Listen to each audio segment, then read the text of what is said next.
엔비디아보다 적어도 2배에서 2.5배가 우리 관련주들이 더 올랐다.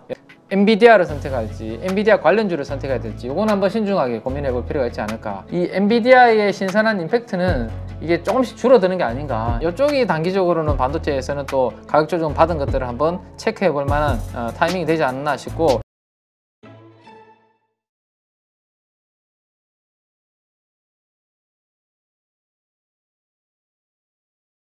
자, 그 다음에 이제 우리나라 이야기를 한번 드려보면, 어제 이제 우리가 그 빼딱 꼼뿔리가 되지 않을까라는 이야기를 아침에 이제 장시작전 방송에서 잠깐 해드렸었는데, 일단 SK 하이닉스는 그래도 상대적으로 조금 견조하게 좀 버텼던 것 같아요. 여기가 지금 9시부터 종가까지 3시 30분까지 1분봉의 흐름인데, 하이닉스가 여기에서 이제 시가 갭으로 상승해서 뚝 상승 출발한 뒤에 그래도 거의 한 12시까지는 보시면 아침 시가에 내려오지 않고 잘 버티는 그런 모습이었습니다. 근데 오후에 이제 한미반도체나 이스페타시스가 마이너스로 전환되면서 하이닉스도 상승폭이 좀 축소되면서 음봉으로 마감되긴 했는데, 그래도 하이닉스는 오래간만에 수급도 좀, 외국인 수급도 어제는 우리 원화가 되게 강했잖아요. 이제 17원인가? 그렇게 빠지면서. 근데 오늘은 우리나라 원화가 달러가 104로 위로 올라갔기 때문에 오늘 우리나라 원화는 어제 빠졌던 부분을 또 살짝 또 좀 회복하는, 그러니까 원화 약세가 일부 되는 그런 그림으로 생각을 하셔야 될 것 같고, 그랬을 때 외국인들이 연속적으로 삼성전자와 하이닉스를 사주느냐, 이게 중요하죠. 이제. 그렇죠. 그죠? 이게 연속적으로 어제 이어져야. 사기는 많이 샀거든요. 네, 어제는 좀 샀죠. 네, 근데 이게 삼성전자, 하이닉스 쪽으로 외국인 수급이 연속이 되어야 이 시세가 조금 유지가 되고, 그렇지 않으면 또 약간 옆으로 행보하는 정도의 그러한 그림이 될 수 있으니까 그 부분 한번 보셔야 되고요. 자, 좀 아쉬웠던 부분은 이런 부분들입니다. 우리가 미국의 엔비디아가 대장주라는 이야기를 벌써 연초부터 했고, 요게 무너지지 않으면 이번 시장은 간다. 그래서 여기에 엮여 있는 우리나라의 관련주 중에서도 대장주를 매매를 해야 된다. 이런 컨셉으로 이제 한미반도체와 이스페타시스를 많이 말씀드려 왔는데, 어제 한번 보시면 시가가 이렇게 상승 갭이 출발했습니다. 어제 뭐 한 6%, 7% 뭐 이렇게 높게 출발했다가, 그때 이후로 9시 이후로 보시면 고점과 고점이 이렇게 쭉 낮아지고요. 저점과 저점이 이렇게 쭉 낮아지면서 결국에는 마이너스 2.6%로 끝났습니다. 요거는 뭔가 조금 힘이 빠지는 그런 그림이죠. 그죠? 네, 쭉 밀리는 그런 그림이었고, 한미 반도체뿐만 아니라 이수페타시스의 일봉도 보시면 이렇게 상승 갭 출발했다가 10시 정도까지는 그래도 조금 뭔가 다시 한번 고점을 경신하는 듯한 시도를 하다가 10시 반부터 해서 쭉 밀려가지고 이스페타시스도 마이너스, 이건 3.6%네요. 또 마이너스 3.6%로 이렇게 하락해서 끝났다. 이게 의미하는 게 뭘까? 그 고민을 어젯밤에 이제 또 하게 됐죠. 불 켜놓고 고민은 불 꺼놓고 해요. 그럼 잠 오니까 그래서 이제 고민을 해 보니까 일단은 엔비디아보다 이게 이제 연초 이후의 상승률을 제가 한번 뽑아 보니까 엔비디아가 238% 상승을 했는데 한미반도체는 400% 상승을 했고요. 이스페타시스는 500% 상승을 했네요. 그러니까 이 어쨌든 대장주는 엔비디아잖아요. 엔비디아 때문에 지금 움직이는 거잖아요. 그렇지. 근데 엔비디아보다 적어도 2배에서 2.5배가 우리 관련주들이 더 올랐다. 연초 이후에. 일단 그게 하나 원인이 있는 것 같고, 그 다음에 어제 요 흐름이, 하루 동안의 흐름은 조금 전에 보여드렸고요. 2%, 3% 빠진 거. 근데 엔비디아도 그러면 어떻게 됐나? 오늘 아침에 다들 아실 겁니다. 엔비디아는 그래도 오늘 강하겠지라고 많은 분들이 기대를 하셨을 것 같아요. 그렇죠? 500달러 위에서 마무리되기를 기대하셨을 텐데, 시작은 그랬죠. 500달러 위에서 출발했는데, 엔비디아도 결국에는 이렇게 빠지고, 시간에서도 약보합 정도, 제가 새벽에 이게 5시 이후에 캡처했을 때는 약보합이었습니다. 아무튼 이런 그림으로 빠졌습니다. 그래서 고민을 한번 해서 결론을 내보면, 엔비디아가 이번에 이제 실적 나오고 가이던스 내고 막 했잖아요. 그죠? 그걸 기준으로 2025년도 예상, 내년도 이렇게 예상 펄을 한번 땡겨와 보면 한 30배 정도의 엔비디아는 그래도 거래가 되고 있다라는 것을 생각해 본다면, 엔비디아를 선택할지 엔비디아 관련주를 선택해야 될지 이건 한번 신중하게 고민해 볼 필요가 있지 않을까라는 겁니다. 항상 우리 그렇죠. 야, 애플을 사는 게 낫지, 애플 관련주보다는 애플 사는 게 맞지 않냐. 맞지. 그죠?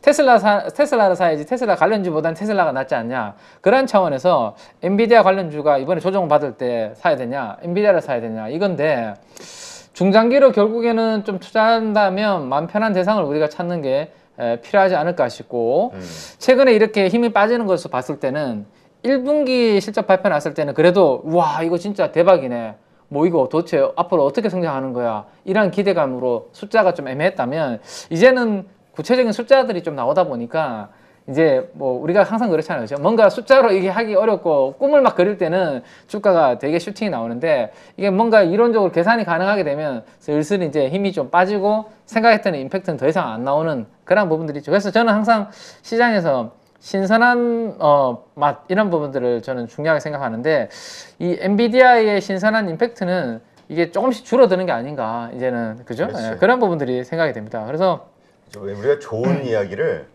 처음에 들었을 때는 어우 신선하니까 그쵸, 막 이렇게 되는데 두 번째 들으면 점점 세 이제 번째 들으면 당연하게 되거든. 그러니까 더 이상 이제 그러니까 좀 식상해진다고 할까. 맞아요.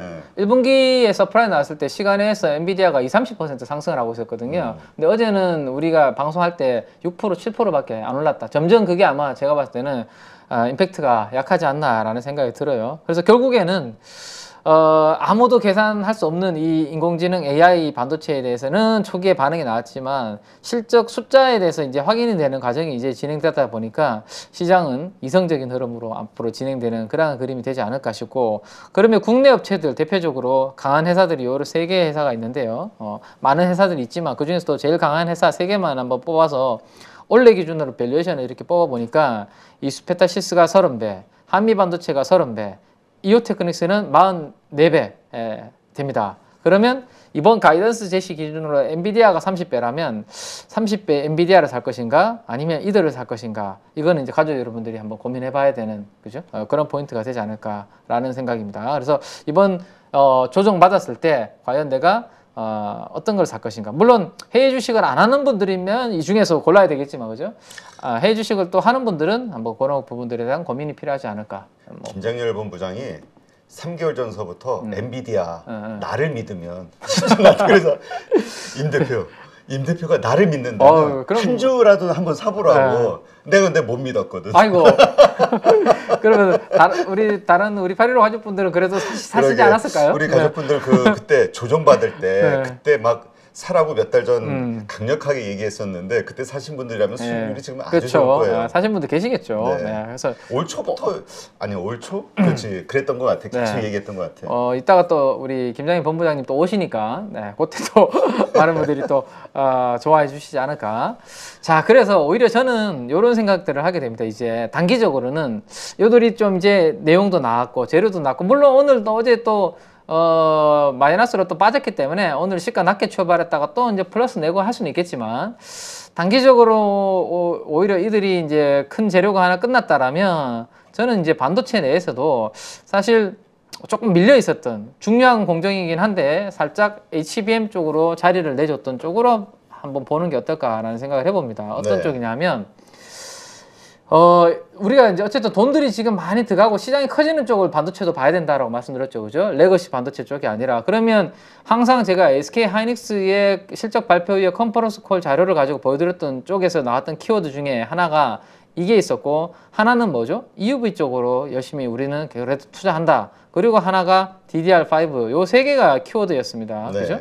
그러면 HBM이 아니라서 약간 소외가 되어 있었던 미세 공정의 EUV가 오히려 조금 미리 가격 조정을 지금 좀 받은 상태이기 때문에 이쪽으로 뭐 이번에 반도체가 조정 받을 때 어떤 한번 볼까 한번 아이디어 한번 생각해 보시는 거 어떨까 싶네요. 우리 몇 달 전만 해도 EUV가 그쵸. 아주 그냥 화두였는데 그쵸. 요즘은 쏙 들어갔어요. 왜냐면 다들 HBM 이야기하니까. HBM 얘기하니까. 그래서 오히려 여기가 조금 쉰다면 이쪽이 단기적으로는 반도체에서는 또 가격 조정 받은 것들을 한번 체크해 볼 만한 타이밍이 되지 않나 싶고 대표적으로 뭐 시간이 한계가 있으니까 뭐 다들 좋아하시는 잘 아시는 SNS 태그를 한번 그래서 한번 오늘 체크를 한번 해보면 어떨까 싶어요.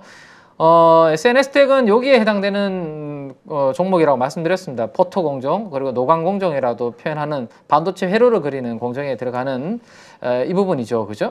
그리고 포토 공정에는 관광익이 들어간다라고 말씀드렸고 여기에는 뭐가 들어가죠? 관광익을 하는 동진 세미캠, 그죠? 그 부분이 있고 요 위에 있는 바로 포토 마스크, 포토 마스크의 원재료가 되는 블랭크 마스크 그걸 이제 하는 게 우리 SNS 택이라는 거 우리 가족 여러분들은 아마 공부를 많이 하셨기 때문에 이제 다들 잘 아실 것 같아요. 그래서 블랭크 마스크는 포토 마스크를 만들기 위해서 원재료인 패턴이 없는 마스크다라고 보시면 됩니다. 이거를 이제 디스플레이 쪽부터 잘 해왔던 회사가 SNS 택이었고, SNS 택이 이제 반도체 쪽도 하는데 반도체의 EUV용 쪽으로도 열심히 하고 있는 기업이다라고 보시면 돼요. 근데 사실 SNS보다 훨씬 지금 잘하고 있는 기업이, 거의 독점으로 지금까지 했던 기업이 일본의 호야입니다. 호야. 그래서 이 부분을 국산화를 하고 싶어 하는 게 우리나라 SNS 택과 같은 기업들의 목표고 바람이고 열심히 하고 있는 거죠. 자, 그래서 뭐 포토 공정에서는 이런 부분들이 들어간다. 그래서 포토 레지스트까지도 EUV용 포토 레지스트를 동진세미 케미 이거를 잘 하면 여기에서 밸류에이션 프리미엄을 받을 수 있다. 뭐 그런 내용들 정도 한번 참고해 보시면 될 것 같고요. 자, 그 다음에 이제 펠리클 쪽입니다. 펠리클. EUV용 펠리클이 또 중요한 부분이죠. 네. 포토 마스크에 이물질들이 막 붙으면 수율이 감소하는 부분이 있기 때문에 이것도 이제 EUV용 펠리클을 누가 개발하느냐. 그래서 SNS 택이냐, FST냐, 뭐 항상 뭐 엎치락 뒤치락 시장에서는 이야기가 많이 나오고 있는 거죠.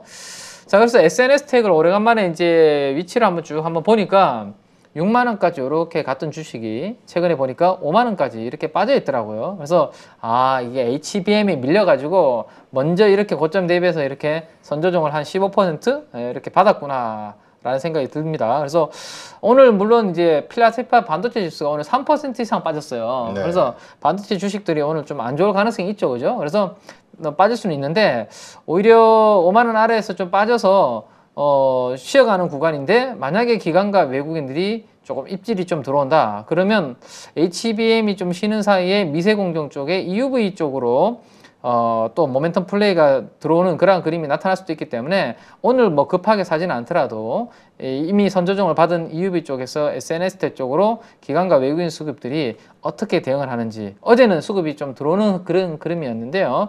이 5만 원 전후에서 지지를 좀 해주는지 그런 부분들에 대한 좀 타이밍을 관찰해 볼 필요가 있지 않을까라는 생각이 좀 드네요. 그래서 좀 구체적인 이야기들은 제가 또 주말에 주간 시장에서 좀 해드리고요. 또 하나는 오늘 한번 또 요게 이제 시장에서 반도체가 만약에 쉰다면 이 부분이 될런지는 모르겠는데, 어제 보셨던 것처럼 HBM 관련주들은 시간이 가면 갈수록 이렇게 탄력이 떨어지는 그러한 그림이었는데요. 네이버에 이 클로바 X 관련된 하이퍼 클로바 관련된 이쪽은 시간이 가면 갈수록 어제 오후에 이렇게 강한 흐름이 나타났거든요. 그래서 오히려 오늘 이쪽에서 어제의 흐름을 좀 유지해 준다면 시장에 또 테마의 버팀목 역할을 좀 해주지 않을까, 뭐 그런 생각을 하면서, 우리가 이제 주식 투자자들은 나쁜 짓 말고는 제가 최대한 빨리 해보자라고 항상 강조하는 부분 아닙니까, 그죠? 예, 요거는 나쁜 짓 아니잖아요. 하이퍼 클로바 X 경험해보는 거. 이게 나쁜 거예요? 그거는 빙신에 대한 예의가 아니죠. 그렇죠. 제가 그래서 빙신은 조금 약간 관심도가 요즘 떨어지죠. 그러게. 예. 이게 참, 저도 챗GPT 그 유료 결제하고 네. 몇 번 쓰다가 네. 흐지부지 되네요. 그렇죠. 그래서 하이퍼 클로바를 한번 해보고 싶어서 이제 조회를 좀 했는데, 조회하니까 이렇게 사이트는 제가 연결해 놨으니까 한번 가족 여러분들 보시면 될 것 같은데요. 네. 무한한 가능성을 여는 새로운 대화의 시작, 클로바 X, 이렇게 나옵니다. 그리고 지금 밑에 뭐라고 나오죠? 대기 등록하기라고 이렇게 나오더라고요. 그래서 제가 이거 뭐야, 이거 기다려야 되네 라고 해서 일단은 뭐 제가 이제 또 어쩔 수 없죠. 뭐 거대 네이버를 상대로 제가 뭐 할 수는 없으니까 당연히 대기 등록을 했죠. 대기 등록하니까 이렇게 나오더라고요. 대기 등록 완료, 곧 만나요 라고 이렇게. 아까 김유수 대표 얘기 들어보니까 좀 느리다고 그러던데. 네, 뭐 근데 이게 어제도 그런 이슈들이 좀 있었는데 그 부분들은 속도가 정상적으로 지금 또 이제 돌아가는 것 같아요. 어제는 너무 이제 관심도가 커지다 보니까 좀 그런 부분이 있었던 것 같고. 자, 그래서 한번 활용해 보시기 바라고, 저도 대기 등록 이제 해놨으니까 뭐 저한테 기회가 주어지면 한번 해보고 경험담을 말씀해 드리면 될 것 같고요. 자, 그러면 우리는 이제 어쨌든 주가가 중요하니까 한번 보면, 네이버가 어제 고점에서 이제 뭐 기관과 외국인들이 오래간만에 수급이 아주 강하게 들어오면서 21선을 이렇게 강하게 회복하는 그러한 그림이었는데요. 자, 자, 이번에 이 모멘텀으로 과연 여기를 이제 돌파해 줄 수 있을까? 그게 이제 중요한 포인트죠. 근데 저는 이제 일단은 한번 좀 애매한 부분이 있을 것 같아요. 일단은 뭐냐 하면 지난번에 23만 5천 원과 24만 원 요 구간에서 대량 거래가 여기서 터졌던 구간이고 음봉도 아주 길게 떨어졌던 구간이 있습니다. 그래서 여기를 과연 이 어제 들어왔던 수급이 그대로 더 크게 유입되면 모를까? 그렇지 않으면 여기 돌파하기가 단기적으로는 좀 쉽지 않다라는 게 제 생각이고, 그러면 모멘텀이 강력하게 나와야 되는데 그럼 후속적으로 이제 이거 말고 뭐가 있을까? 결국엔 지난번에 제가 한번 기사 알려드렸던 것 중에 하나가 사우디에서 네옴시티 등등에서 사우디의 큰 프로젝트를 네이버가 딸 수 있다라는 게 있었잖아요, 그죠? 그게 뭐 우리가 생각했던 이상의 아주 금액이라든지 뭐 그런 게 좀 나와준다라면 좀 강력한 모멘텀이 될 것 같은데, 하이퍼클로버 X 말고는 단기적으로 지금 나올 모멘텀이 없다라면 과연 이거를 뚫어줄 만한 부분이 있을까? 그거를 한번 고민하게 되더라고요. 그래서 지난번에도 큰 종목으로 우리가 하는 것보다는 네이버 하이퍼클로버 X의 관련주를 우리가 보는 게 더 낫다라는 말씀을 저는 이제 그때 드렸었고, 이런 종목들이 좀 있다라는 말씀을 드렸죠. 네. 조금 전에 엔비디아하고 엔비디아 관련주 중에 무엇을 할 것이냐, 엔비디아. 그렇죠. 네. 네이버와 네이버 관련주 중에 무엇을 할 것이냐, 네이버 아니에요? 그럼 원칙이? 근데 한번 들어보시면 자, 그 엔비디아가 시가총액이 얼마죠, 그게? 1조 달러가 넘죠, 지금 엔비디아가. 예. 1조 달러 맞나? 아무튼 엄청 크죠. 근데 그 종목이 하루에 8%, 10% 움직이는 시장이 미국입니다. 그죠? 근데 우리나라는 네이버랑 뭐 삼성전자, 하이닉스 같은 이런 시총 엄청난 큰 기업이 5% 이상 움직이는 게 쉽지 않아요. 그렇죠. 예, 지금 그 구간에서는. 그렇기 때문에 제가 수급적으로 봤을 때 이제 말씀을 드리는 거고, 당연히 편안하게 내가 그냥 좀 묻어놓고 장기적으로 보려면 큰 기업이 네이버가 맞죠. 왜냐하면 이 작은 기업들은 사실 네이버에 편성되면 잘 되겠지만 혹시나 네이버 쪽에 선택을 못 받고 또 도태돼 버리면 언제 또 이게 좀 경쟁력이 무너질지 모르는 코스닥 기업이니까 당연히 편안한 관점에서는 네이버가 맞는 거지만, 지금 같은 시장에서 이러한 뭐 수급적 정도의 모멘텀으로 본다면 작은 종목들의 수익률이 훨씬 더 나을 수 있다라는 측면인 거죠. 그리고 그런 부분이 있는 것 같아요. 이거 미국도 그런데 한국은 더 하죠. 저 대형주들은 그냥 그 장기 투자처럼 편안하게 가져갈 그쵸, 수가 있는데 그쵸. 저 주식들은 네. 관련해가지고 오른다 해도 그게 지속이 되지 않고 어느 순간 이 매도 시점을 잘 파악하지 않으면 도로 원상회복. 우리나라는 특히 우리는. 특히. 그래서 되게 그 매도를 잘 해야 되는 어떤 실력을 갖추고 있어야 되는 그쵸. 이런 건 있어요. 제일 우리 듣기 힘든 키워드 중에 하나가 선반영이죠. 선반영. 이 선반영이 도대체 어디까지 선반영이 된 건지 다 된 건지 진짜 어려운 거잖아요. 사실 이거는 아무도 못 맞춥니다. 저도 못 맞추고 대표님도 못 맞추고 다 못. 대표님 잘 못 맞춘다는 거 제가 또 함부로 그렇죠. 말씀드려요. 그럼 함부로 안 맞죠. 저는 몰라요, 진짜. 저는 몰라요. 그래서 몰라요. 저 누가 알게 신밖에 모르지. 그래서 참 어려운 것 같아요. 우리나라는, 그죠? 그래서 이번에 어쨌든 모멘텀으로 봤을 때 제가 이제 8월 초부터 말씀드렸던 부분은 하이퍼클로버 X가 공개될 때 우리가 보는 쪽은 이쪽이 그래도 수익률 측면에서 낫지 않을까라는 말씀드렸고, 어제 그중에 폴라리스 오피스가 상한가를 가면서 그 중에서도 대장주의 흐름을 보여줬습니다. 제가 요 페이지를 계속 8월 초부터 넣어드렸었는데, 그 중에서도 폴라리스 오피스가 수급이 들어오면서 상한가를 기록을 했고요. 이런 모습으로 보여줬기 때문에 오늘도 이 종목의 흐름을 잘 봐야 되겠죠. 이 테마가 연속이 된다면 얘가 살아있어야 되고, 얘가 만약에 오늘 음봉으로 쭉 꺾인다 그러면 쉽지 않은, 연속적이지 않은 그러한 그림이 되겠죠. 그래서 한번 잘 봐야 되고요. 그 다음에 또 하나 말씀드렸던 종목은 한글과 컴퓨터를 제가 말씀드렸고, 저항이 14,870원에 있다라고 구체적인 가격도 제가 한번 이야기를 해드렸는데, 보시면 거기에서 밀리고 거기에서 밀렸는데, 어제는 워낙 뭐 네이버 쪽에 모멘텀이 강하다 보니까 거기를 종가 기준으로 결국에는 돌파를 해줬습니다. 그럼에도 불구하고 지난번에 또 여기 윗꼬리가 있다 보니까 어제도 여기 윗꼬리가 좀 달리는 모습이었죠. 폴라리스 오피스보다는 확실히 무거운 모습이 한글과 컴퓨터는 나타나네요. 그죠? 그 다음 이제 지금 기업에서 기업용 AI를 또 출시한다, 또 도입을 한다, 이런 이야기들이 대기업 쪽에서 많이 나오고 있습니다. LG, 그 다음에 삼성 SDS에서 개발한 뭐 기업용 AI 이야기도 나오고 있고 한데, 그러면 이제 삼성그룹과 연계되어 있는 기업은 뭐 솔트룩스다라는 말씀을 지난번에 드렸고, 어제 기관 순매수세가 좀 들어왔는데요. 이런 종목들이 그래도 그나마 오늘 HBM 관련주들이 좀 쉴 때 어제 이어서 연속성이 나타날 수 있는지 그 부분을 한번 보셔야 되고 대장주인 폴라리스 오피스가 살아있는지를 보셔야 되는데 만약에 얘가 별로 힘이 없다 그러면 뭐 단기적으로 이들도 조금 뭐 분할로 좀 정리하시고 그죠? 다음에 또 한번 다시 뭐 보는 그런 전략을 세우는 게 맞지 않을까라는 거 말씀드리고